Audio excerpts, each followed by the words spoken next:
Je lis dans le livre de l'Évangile selon Jean, chapitre 1, versets 1 à 5, et puis je lis dans le livre de Genèse, verset 1 jusqu'à 3, je crois. Ok, nous allons lire au nom de l'Éternel. Genèse 1 à 3, Jean chapitre 1, verset 1 à 5. La Bible dit, je lis au nom de l'Éternel. Au commencement était la parole, et la parole était avec Dieu, et la parole était Dieu. Et elle était au commencement avec Dieu. Toutes choses ont été faites par elle, et rien de ce qui a été fait n'a été fait sans elle.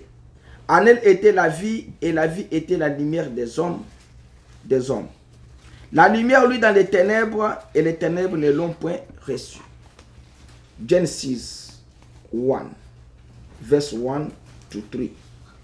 Genèse chapitre 1, verset 1 jusqu'à 3. Can you read John? Come on. John.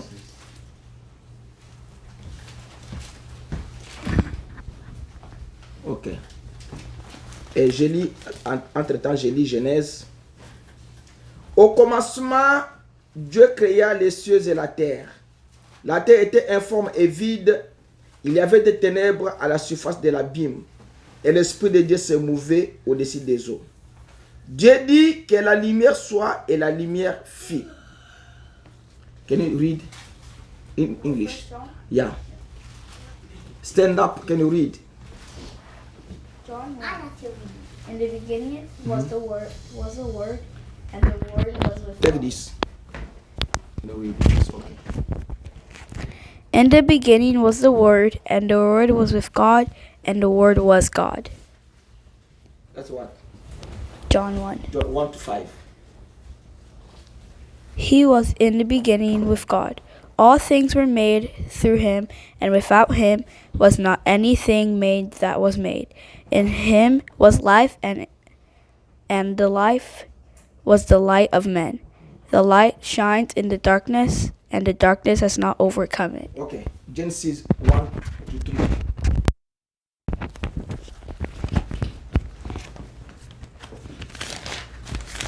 Chapter 1, verse 1 to 3.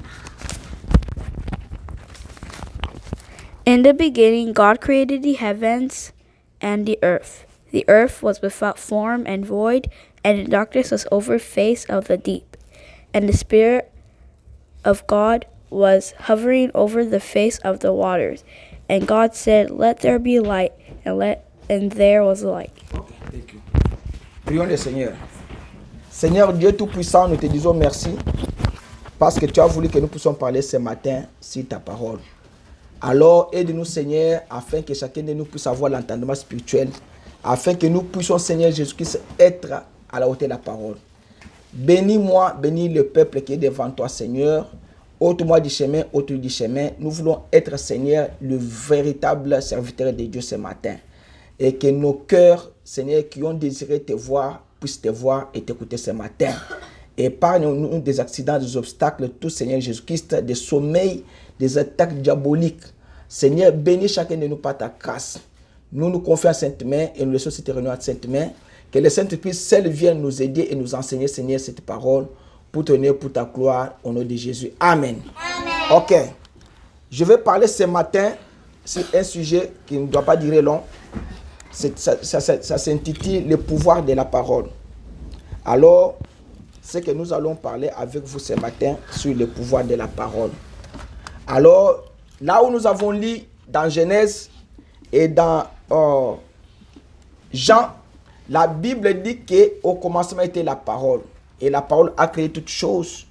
Toutes choses ont été faites par elle et rien qui a été formé n'a été formé sans la parole. Alors, Dieu a voulu vous dire que toutes choses visibles que vous voyez et les choses invisibles, c'est Dieu qui les a créées. Alors, la parole a le pouvoir de créer toutes choses. Alors, la parole de Dieu a le pouvoir de la délivrance. a le pouvoir de créer. La parole a le pouvoir de transformation. La parole de Dieu a le pouvoir de lier quelque chose et de délier cela. La parole du Seigneur a le pouvoir d'arrêter, de faire mourir, de susciter et de faire vivre, de faire grandir et de faire tout. Parce que les animaux, les oiseaux, la mer, les poissons ont été créés par quoi? Par la parole du Seigneur. Alors, ce matin, nous allons voir certaines des caractéristiques de la parole, du pouvoir de la parole, comme la délivrance, comme la transformation, comme résurrection, comme mourir, faire vivre, et comme lier, comme pouvoir de délier tout ça. Comment Dieu a commencé avec les anciens, il parlait et la chose arrivait. Alors, Dieu avait dit à Abraham de quitter son pays et d'aller dans un pays que lui va lui montrer, que lui ne connaissait pas. Abraham avait seulement juste entendu la parole et il a cru à la parole qu'il n'avait pas vu quelqu'un, il a écouté la parole. Alors, la parole que nous avons, comme nous avons lu dans Genèse, c'est cette parole-là que Dieu a prononcée et la parole a fait des effets. Comme la Bible dit que Dieu ne peut pas envoyer sa parole venir sur la terre sans pourtant accomplir les faits pour lesquels elle a été envoyée. Et la parole, quand elle vient sur la terre, elle doit totalement accomplir l'objectif que Dieu l'a envoyé sur la terre avant que cette parole puisse retourner au ciel. Alors Jésus-Christ était venu comme une parole vivante. Il ne pouvait pas mourir, rester sur la terre. Il devait accomplir les écritures bibliques qui ont été liées à lui avant d'aller au ciel et d'être enlevé, d'aller au ciel. Alors, comme Dieu avait prononcé la parole à Abraham, Dieu savait que les enfants d'Israël vivront par la parole. Et jusqu'au jour d'aujourd'hui, l'unique pays au monde qui n'a pas de la constitution, c'est Israël, si vous ne le savez pas. Israël n'a pas une constitution, que nous avons une constitution du pays qui nous réglemente et qui nous, dit, qui nous oriente, non. Parce qu'elle avait déjà une constitution qui est la Bible, c'était la loi que Dieu avait donnée à Moïse.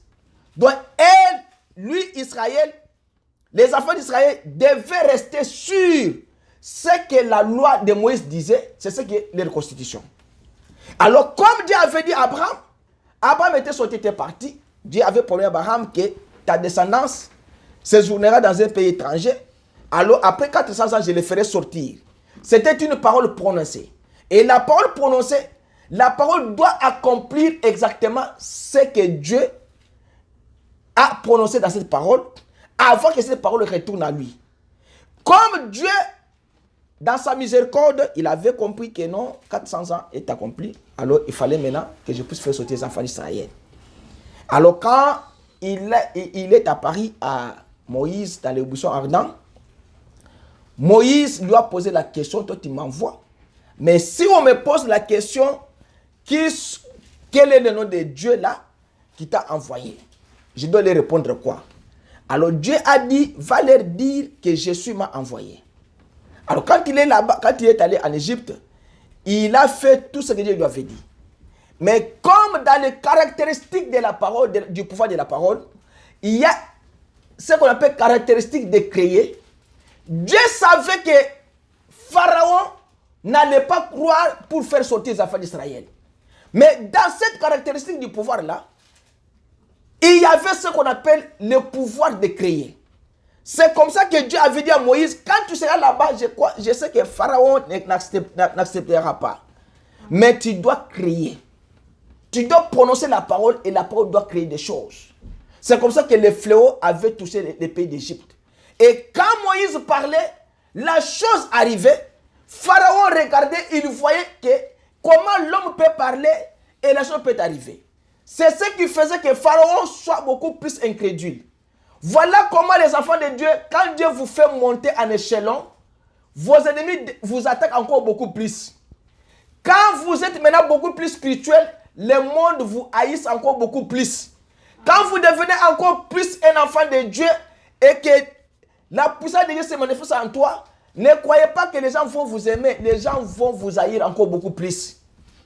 Parce que ils voient Dieu ils voient Dieu en vous, qu'eux n'ont pas Dieu là. Et quand vous voyez dans votre vie que tout commence à être bien éclairé et que Dieu commence à vous bénir, sachez que vous aurez maintenant beaucoup d'ennemis à cause de ces bénédictions que Dieu vous a données là. C'est pourquoi un enfant de Dieu doit tirer beaucoup d'attention quand Dieu vous bénit. Quand Dieu vous bénit, tirez beaucoup d'attention. Sinon, Satan va vous couler. William Branham dit qu'il y a 3 choses qui coulent l'homme. Il n'y a que la femme, il y a la prospérité, il y a la popularité. C'est que l'argent, la popularité et les femmes. Quand quelqu'un a maintenant les biens, il cherche à multiplier les femmes, il cherche à multiplier les girlfriends.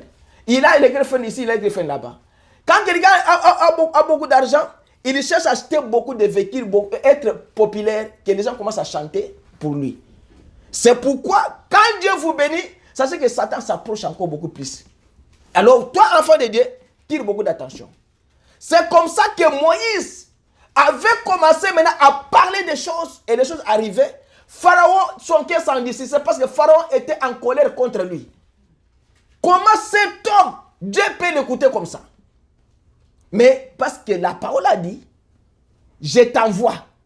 Et il y avait le pouvoir que la parole devait accomplir dans cette œuvre-là. Alors, quand maintenant Pharaon était endurci totalement, Dieu a dit que maintenant, je dois lui montrer que non, moi Dieu, je suis le Dieu qui a créé les cieux et la terre. Alors, à partir d'aujourd'hui, il leur a donné un commandement de pouvoir immoler un agneau et que mettre le sang sur les poteaux, sur les linteaux de les portes.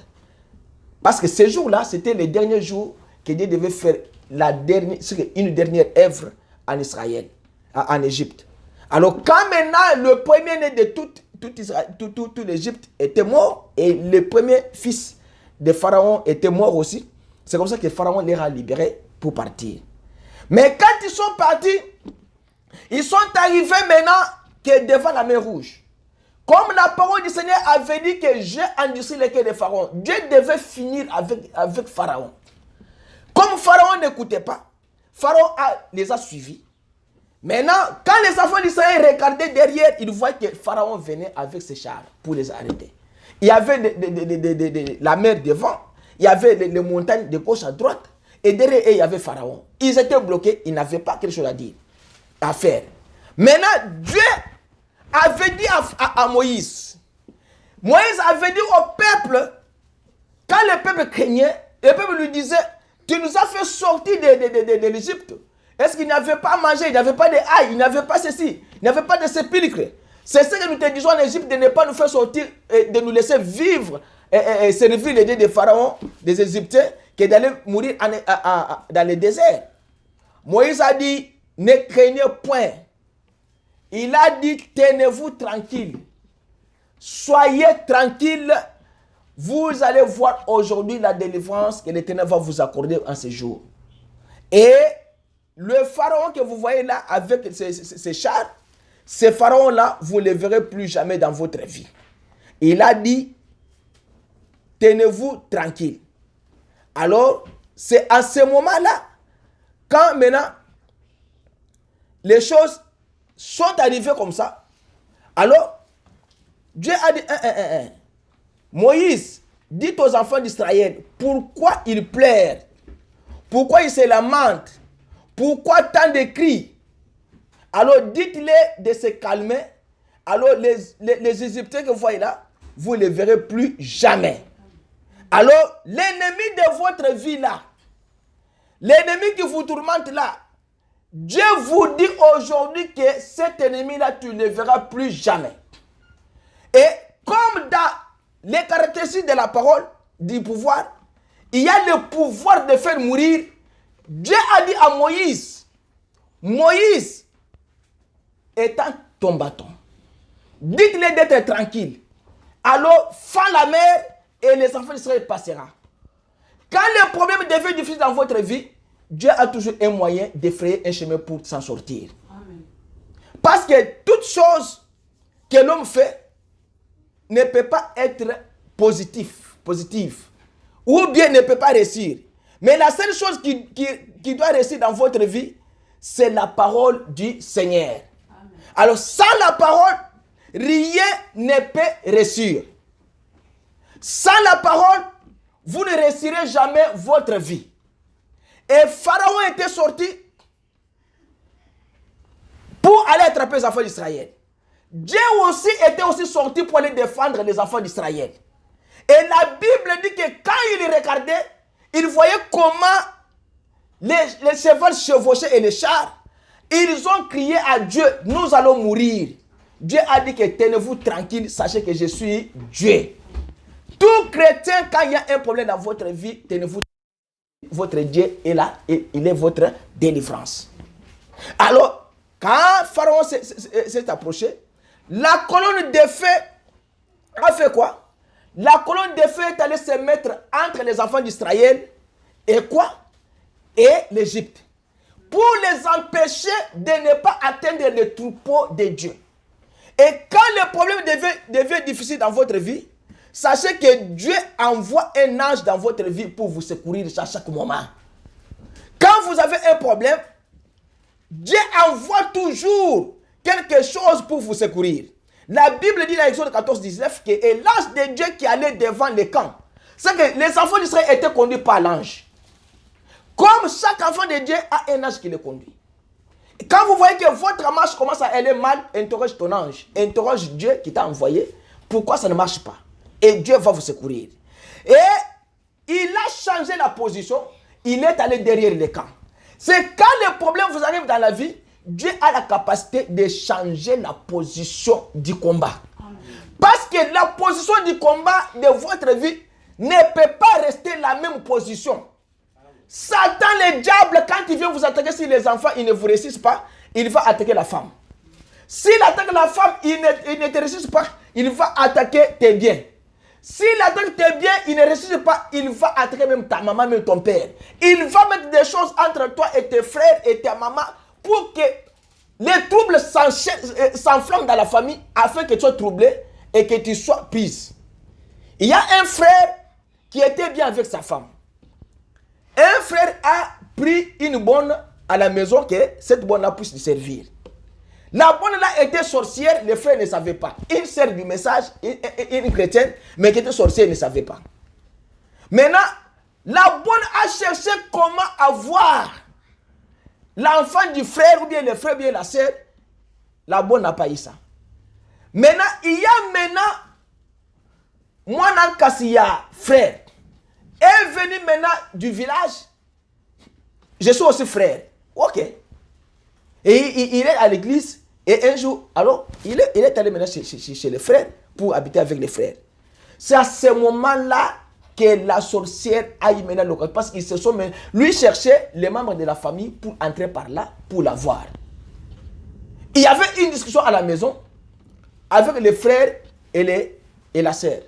Donc, c'était une discussion que lui, dans la sorcellerie, il avait mis ça dans la maison. Quand le moine est venu, il avait commencé à planter des choses dans la maison du frère. C'est pourquoi nous vous disons que dans votre vie, dans votre maison, priez beaucoup. La personne que vous allez rester dans votre maison, s'il n'est pas un véritable sorcier, il doit être un véritable enfant de Dieu. Soit au moins celui qui va vous terrasser, ou bien qui va faire progresser votre travail spirituel. Alors, le frère a commencé à se chamailler avec sa femme. Ils ont commencé à se discuter, se disputer. Le démon est entré, le démon a attrapé le garçon, et le garçon est mort. Maintenant, les gens sont venus, l'église, ils ont prié. Alors Dieu a montré à un vase que non, l'enfant est mort. C'est parce que moi, dans Kaswana, avec la bonne, la bonne là était sorcière, mais la bonne n'avait pas eu l'occasion d'entrer dans la famille parce qu'il n'avait pas quelqu'un de la famille qui pouvait entrer. Maintenant, quand moi, dans Kassé est venu, alors c'est lui qui a permis que la sorcière là, puisse faire le travail afin qu'il puisse attraper l'enfant du frère et faire tuer. C'est pourquoi nous vous disons que le combat de notre vie ne peut pas avoir une même tension. Ça change à tout moment. Diable a les techniques. S'il ne peut pas vous avoir par les moyens de la nourriture, il ne vous aura pas les moyens de véhicule. Alors, un chrétien doit faire attention. Quand le combat change de position, Dieu aussi change la position aussi du combat pour toi. Parce qu'il sait que l'ennemi qui vient ici maintenant, c'est un ennemi très dangereux. Il va terrasser mon enfant, mes enfants. Alors moi aussi, je prends aussi une position. C'est comme ça que l'ange du Seigneur, il les conduisait, il a pris position pour tourner derrière. Parce que maintenant, le combat que Pharaon amène, Pharaon ne vient pas pour prendre ses enfants, c'est les ramener en Égypte. Il vient pour les tuer et pour ramener le peuple qui reste là en Égypte. C'est comme ça que l'ange avait changé la position. La colonne de feu a quitté. La Bible dit que l'ange de Dieu qui allait devant ces camps d'Israël partit et s'en alla derrière eux. Et la colonne de nuée partit de devant eux et c'était derrière. Qui partit de devant eux, c'était derrière. Il y a fait l'ange et la colonne de feu. Les deux sont allés derrière pour défendre les enfants d'Israël. C'est pourquoi la parole du Seigneur est votre défense. Prenez cela dans tous les combats de votre vie, c'est votre défense. C'est comme ça que Dieu avait fait. Alors Dieu avait sauvé les enfants d'Israël. Mais quand ils ont traversé de l'autre côté, Moïse était déjà mort. Après la mort de Moïse, il y avait Josué qui était venu. Josué aussi avait le pouvoir de la parole. Josué avait livré un combat. Ça c'est dans Josué 18. Alors, le combat avait eu tellement de l'ampleur que Josué ne pouvait pas éliminer les ennemis. À un certain moment, Josué a dit que non, moi je suis l'épouse, j'ai Jésus, j'ai Dieu à moi. Alors, ma parole de la bouche a une puissance. Amen. Je dois prononcer la parole et la chose doit arriver. C'est ce que les chrétiens ne savent pas. Un chrétien a le pouvoir de prononcer la parole et Dieu doit faire quoi? Doit exécuter ce que vous dites là. Mais si vous commencez à craindre, est-ce que moi je peux arrêter le soleil? Est-ce que moi je peux arrêter la pluie? C'est comme ça que la paix entre vous n'avez pas la foi, vous n'avez pas la foi. Josué avait la foi et il avait le pouvoir dans sa parole. Et il a dit, Dieu a dit à Josué, les rois que vous voyez là, les 5 rois qui se sont rassemblés là pour vous combattre là, ne les craignez point. Car je les ai livrés en tes mains. Moi, Dieu, j'ai pris tes ennemis là, je les ai livrés entre tes mains. Alors toi, fais avec eux ce que tu veux. Maintenant, Josué ne pouvait pas craindre. Alors, ils ont mené un combat. À un certain moment que le combat avait pris de l'ampleur, alors Josué ne pouvait rien faire. Josué a regardé le soleil. Il a dit, soleil, arrête-toi et la ligne vous deux. Là où vous êtes là, arrêtez-vous. Moi, Josué, j'ai dit que soleil, arrête-toi. Et le soleil s'était arrêté. Comment Josué, un homme qui a la chair comme toi et moi, par la foi, il a arrêté le soleil, il a arrêté la lune. Et toi, tu te dis chrétien, sous le sang de Jésus-Christ, tu es incapable de prononcer la parole et les choses arrivent à ton ennemi. C'est qu'il y a quelque chose qui cloche dans votre vie. Josué a prononcé la parole sous le sang des animaux et Dieu a exécuté la parole. Mais vous, Josué n'était pas un prophète. Il était le serviteur du prophète Moïse. C'est ça que la Bible dit. Mais il a prononcé la parole sous le sang de boucs et de taureaux. Dieu a exécuté. Mais toi, sous le sang de Jésus, tu prononces la parole, Dieu n'exécute pas. Donc il y a un péché quelque part non réparé. C'est pourquoi Dieu dit, tout péché que vous commettez ne resteront jamais sans punition. C'est pourquoi préparez votre vie afin que votre parole de la bouche ait le pouvoir devant vos ennemis. Parce que si vous prononcez la parole exactement avec foi, sachant que vous êtes sous le sang précieux de Jésus-Christ, Dieu répondra. Amen. Aujourd'hui, les gens craignent. Amen. Aujourd'hui, les gens disent que moi, j'ai Dieu. Vous n'avez pas Dieu. Parce que Dieu, ce ne sont pas des paroles. Amen. Dieu, ce sont des actes. Amen. Dieu a des mécaniques. Dieu a quoi? Comment on appelle ça? Dynamique. Il a l'idée à la fois. Amen. Dieu n'est pas toujours l'idée de la parole. Dieu aussi il est dit de la puissance. Amen. Paul a dit aux gens, nous ne sommes pas venus en vous avec les paroles persuasives de la sagesse humaine. Non, non, non, non, non. Nous vous avons amené la parole. Amen. Et la puissance qui accompagne la parole. Amen. Afin que vous puissiez savoir que Jésus qui est ressuscité des morts là, c'est lui qui a donné sa vie pour toi là. Celui-là, Ce pouvoir-là est à moi. Amen.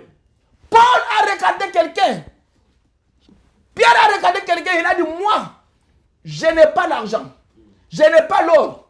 Il a prononcé la parole de sa bouche. La parole a collé l'homme. La maladie a quitté et l'homme s'est mis debout. Amen.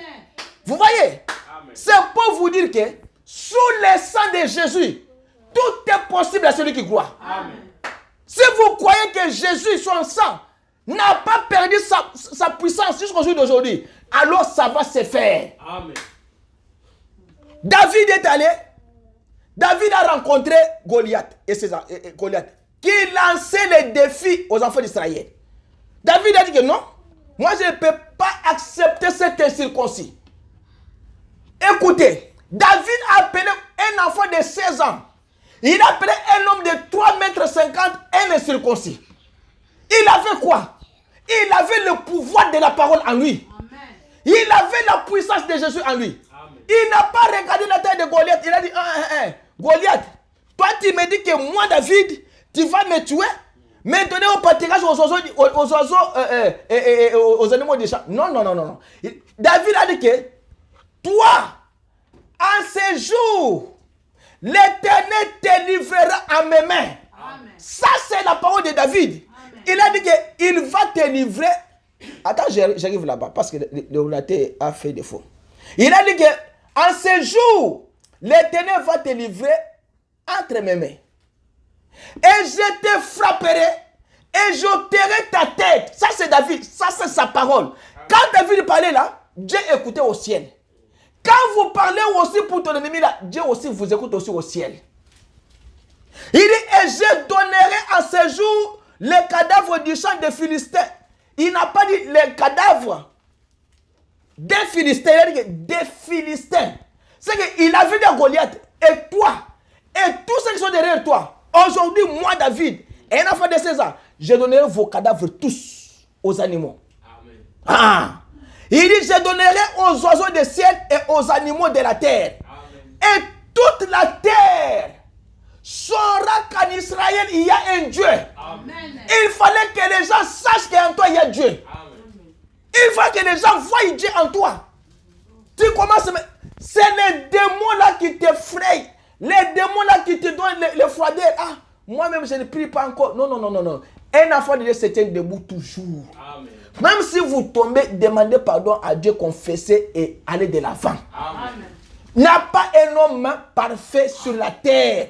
Tout homme peut tomber à n'importe quel moment. Quand vous tombez, relève-toi. Prie Dieu, demande pardon, commence la bonne marche. Amen.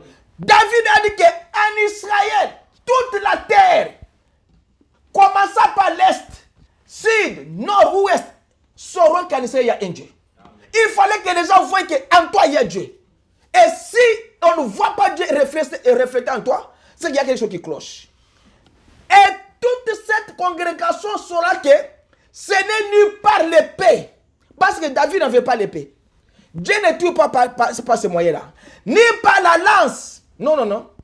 Ce n'est pas l'épée qu'on lui avait donné par Saoul. Non. Ce n'est pas même la lance que David avait qui avait tué qui? Goliath. Non.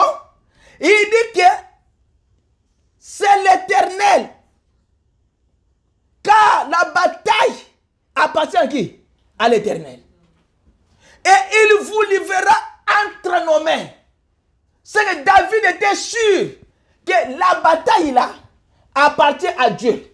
Ce n'est pas lui qui combat. C'est pourquoi on vous dit toujours que les combats que vous mettez dans votre vie, ce n'est pas votre combat. Le combat, c'est pour l'Éternel.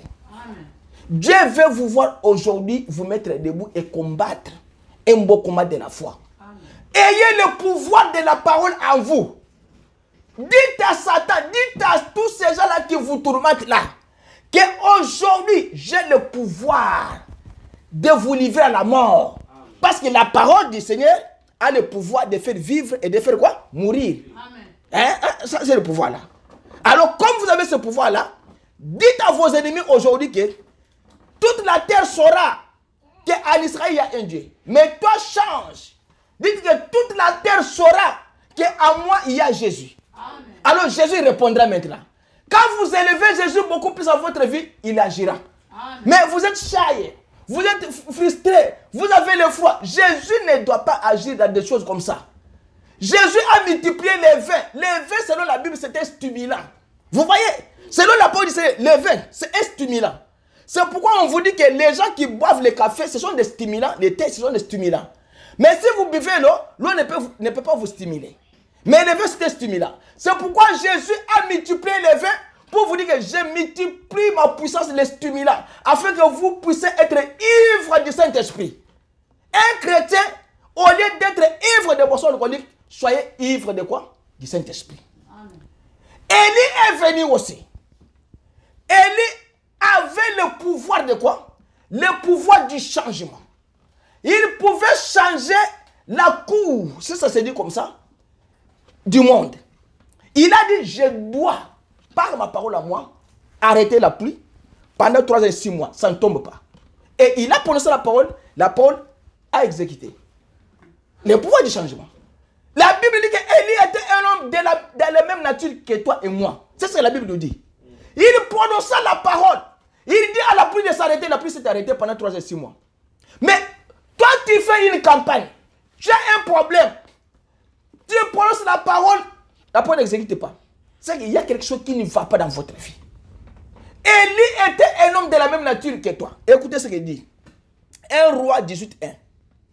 Il dit, Élie le Tishbite entre les habitants de Galade dit à Akab, l'Éternel, le Dieu d'Israël, devant qui je me tiens, est vivant, qu'il n'y aura en cette année-ci ni rosée ni pluie, sinon à ma parole.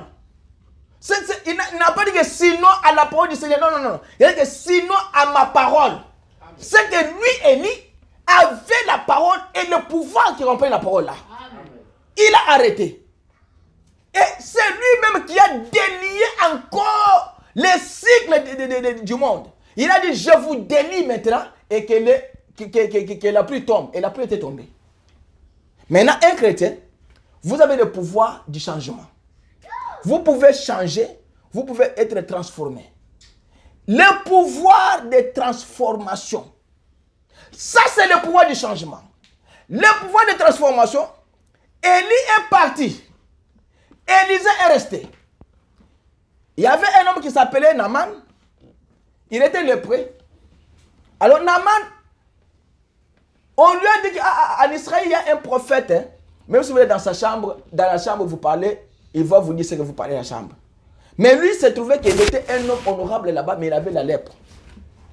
Maintenant, il y a une fille qui servait dans sa cour. La fille a dit que non, j'ai entendu qu'en Israël, il y a un prophète comme ça. Ah, prophète, ah ok. Ils ont envoyé la lettre alors pour aller voir Élisée, afin qu'Élisée prie pour lui qu'il soit guéri. Quand la lettre est arrivée, Élisée, lui venait, le messager est allé voir Élisée. Élisée a dit à ce messager que va lui dire, ce n'est pas même important qu'il vienne me voir. Va lui dire seulement là où il est, qu'il fasse marche demi-tour. Va aller seulement dans les Jourdain, jette-toi cette fois et tu seras pire. Et l'homme, le messager est allé, il a dit que non, chef. Alors, Élisée a envoyé le message disant que non, va te jeter seulement dans les Jourdain et ta chair redeviendra sainte. Alors, sainte, et tu seras pur. Alors, lui a dit que, Naaman a dit que, la Bible dit que Naaman s'est mis en colère. Sanala a dit, voici, je me disais, il sortira sans doute et se tiendra là et invoquera le nom de l'Éternel. Non. Les prophètes ne marchent pas comme ça. La parole du Seigneur ne marche pas avec le commandement des hommes. Non. Dieu voit ce qu'il veut faire dans sa parole, c'est ce qu'il envoie à son prophète de faire cela.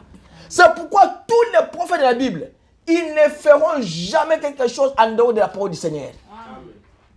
Lui, quand vous lui condamnez que non, pourquoi vous dites que non, les femmes ne peuvent pas faire ceci, les hommes ne peuvent pas faire ceci? Parce que lui, Dieu lui a dit que non, les femmes doivent s'habiller comme ça, se comporter comme ça, doivent faire ceci, cela. Il a dit qu'il sortira. Non. Lui ne sortira pas, n'invoquera pas les dieux. Il t'a dit seulement que j'ai la parole. Même si je sors, ça ne changera pas.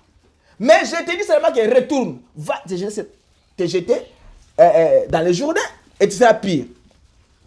Il commence maintenant à dire, Naaman, il dit que Ah! Il promenait et il dit que. Et il invoquera l'un de l'Éternel son Dieu et il promènera sa main sur la place.